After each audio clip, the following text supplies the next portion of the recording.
पवित्र शास्त्र बाइबल में पढ़ते हैं, जब परमेश्वर कोई चीज को बनाते हैं, परफेक्ट बनाते हैं। कैसा बनाते हैं? परफेक्ट बनाते हैं। अगर आदि में परमेश्वर ने आकाश और पृथ्वी की सृष्टि की, इसका मतलब है परफेक्ट की। लेकिन दूसरी आयत आते आते सब कुछ हिला हुआ था, बेजान था, सब कुछ बेडोल था, सब कुछ गड़बड़ तहस नहस था। लेकिन परमेश्वर का आत्मा इस तहस नहस के बीच में भी मौजूद था। और फिर हम देखते हैं कैसे परमेश्वर ने वचन बोला और पवित्र आत्मा के सामर्थ्य से क्या हुआ, सब कुछ सही और दुरुस्त होना शुरू हो गया। और हर बात होने के बाद परमेश्वर ने क्या कहा? अच्छा है। क्या कहा? कितने दिनों में परमेश्वर ने दुनिया बनाई? 6 दिनों में। 7वें दिन क्या किया? उन एक दिनों में कितने घंटे होते हैं? तो परमेश्वर ने कितने घंटे लगाए होंगे? कितने घंटे लगाए होंगे? कर लो मल्टीप्लाई, कैलकुलेटर खोल लो। कितने घंटे लगाए होंगे? 144 घंटे में दुनिया बनाई। सूरज तो लेकिन चौथे दिन आया, 144 घंटे कहाँ से हो गए? जब परमेश्वर ने दुनिया बनाई, वो एक दिन हमारे सोलर सिस्टम के मुताबिक नहीं थे कि पहला दिन दूसरा दिन, ये परमेश्वर के मुताबिक थे। हर दिन लाखों साल लंबा था अगर आज के टाइम के मुताबिक देखें। जब जल को अलग किया, बहुत लंबा समय निकला। जब जल, नीचे का जल और ऊपर के जल के बीच में अंतर ठहराया, बहुत लंबा समय लगा। जब पेड़ पौधों की घोषणा की, बहुत लंबा समय लगा। 1 मिनट में नहीं हुआ। ये मत सोचना यहां बोला और यहां पेड़ आ गए, नहीं। धीरे धीरे काम हुआ, अपने समय में हुआ। 1 पेड़, 2 पेड़, 3 पेड़, 4 पेड़, और कई अलग अलग तरीके के पेड़ और कई अलग अलग तरीके के पौधे। तो ये हमारे सोलर सिस्टम के 24 घंटे के मुताबिक नहीं था, क्योंकि सूरज तो चौथे दिन में आया। तो ये परमेश्वर का समय था। लेकिन देखो परमेश्वर की खूबसूरती क्या है। परमेश्वर अपना वचन बोलते हैं और फिर क्या करते हैं? इंतजार करते हैं। क्या करते हैं? मालूम है, एक दिन प्रभु यीशु मसीह एक पेड़ के पास गए ये आशा में कि इससे मुझे फल मिलेगा, और जब नहीं मिला, प्रभु ने पेड़ को श्राप दिया और वहां से निकल गए। एकदम से पेड़ नहीं सूखा, बाद में जब कुछ समय के बाद आए तो पेड़ सूखा हुआ था।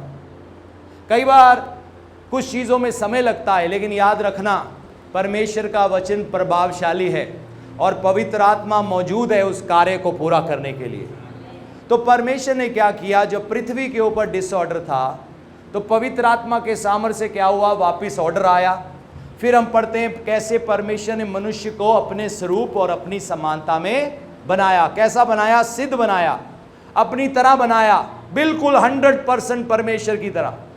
तो जब आदम को परमेश्वर ने बनाया, स्वर्गदूत भी शायद गवाही देते होंगे स्वर्ग में, परमेश्वर ये तो बिल्कुल आपकी तरह हूबहू है।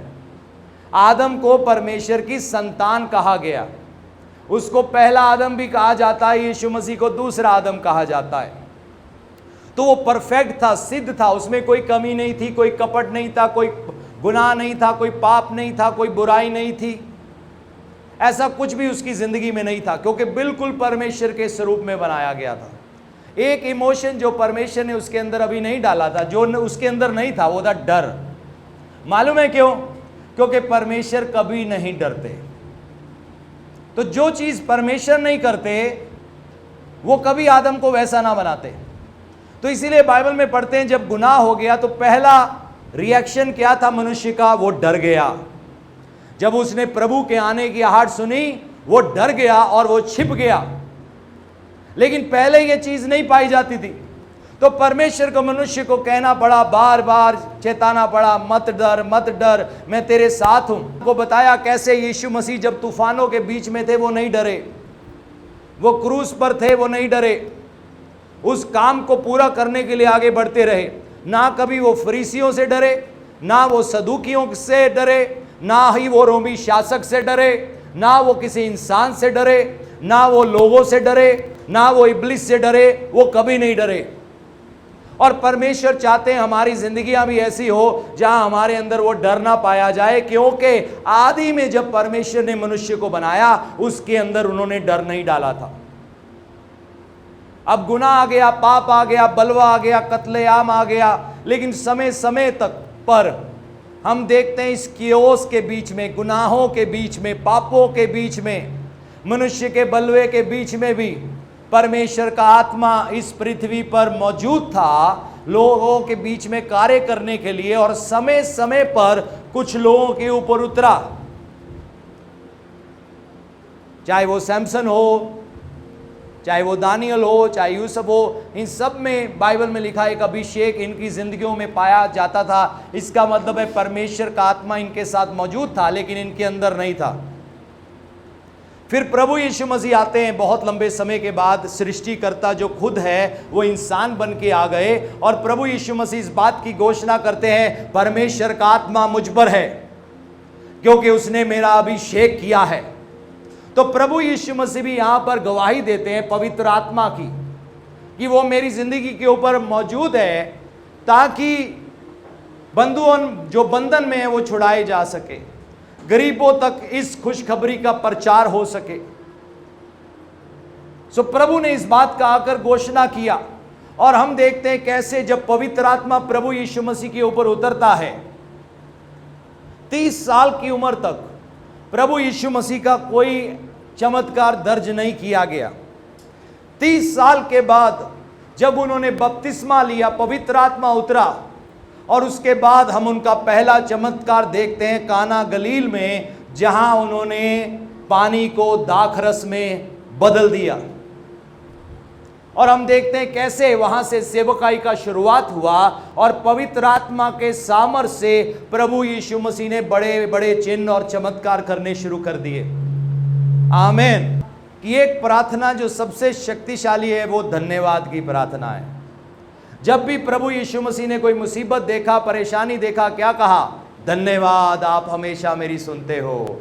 4 दिनों के मुर्दा लाजर को कब्र में जब उसको रख दिया गया, 4 दिन हो गए, क्या कहा? हाय ये तो बहुत बड़ी मुसीबत है, ऐसा बोला? क्या कहा? धन्यवाद, आप हमेशा मेरी सुनते हो। जब 2 रोटी और 5 मछली थी, प्रभु यीशु मसीह ने क्या किया? कुड़कुड़ाए, परेशान हुए, सोचा अब लोग क्या कहेंगे? नहीं, प्रभु ने धन्यवाद किया और अपने चेलों को दे दिया, और 20,000 के करीब लोगों ने खाया, और 12 टोकरे भी पीछे बच गए। आमीन।